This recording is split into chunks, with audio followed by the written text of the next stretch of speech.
L'atelier consistera à d'abord présenter le processus du mécanisme de financement mondial, le GFF, afin qu'il y ait davantage d'appropriation. Et ensuite, il y aura une série de présentations par rapport au processus d'investissement du Burkina, le processus de son élaboration, sa mise en œuvre, la contribution des différentes parties prenantes. Et au finish, il y aura une ébauche de feuille de route pour l'engagement de la société civile dans ce processus, assorti d'un plan d'action. Le contenu, ce sera en fonction des actions concrètes à entreprendre dans le cadre de la mise en œuvre du processus du GFF, que ce soit en matière de plaidoyer, en matière de redevabilité, en matière d'offre de services, en matière suivi et évaluation de façon globale. Je pense que c'est très important parce que, comme je l'ai dit tout à l'heure, à l'instar des autres pays qui s'engagent dans le processus du JFF, il est très important d'avoir un plan d'action. Ce plan d'action doit être en harmonie avec la vision de la santé au niveau pays, surtout la santé mère et enfant. Et justement, cet atelier est organisé pour partager les différentes idées, pour mettre en place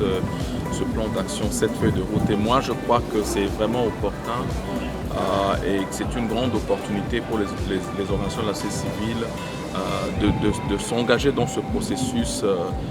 d'interaction avec les différents acteurs au niveau pays. Il est attendu d'abord une participation active,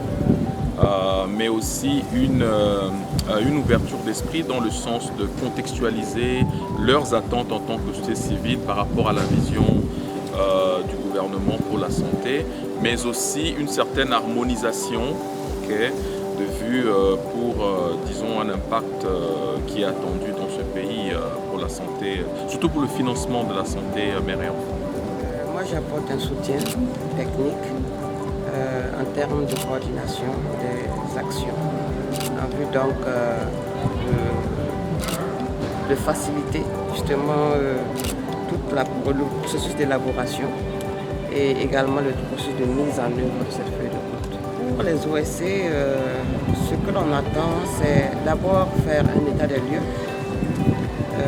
notamment de leurs besoins en termes d'accompagnement, et également voir quelles sont les actions à prioriser en vue donc de la mise en œuvre d'un meilleur engagement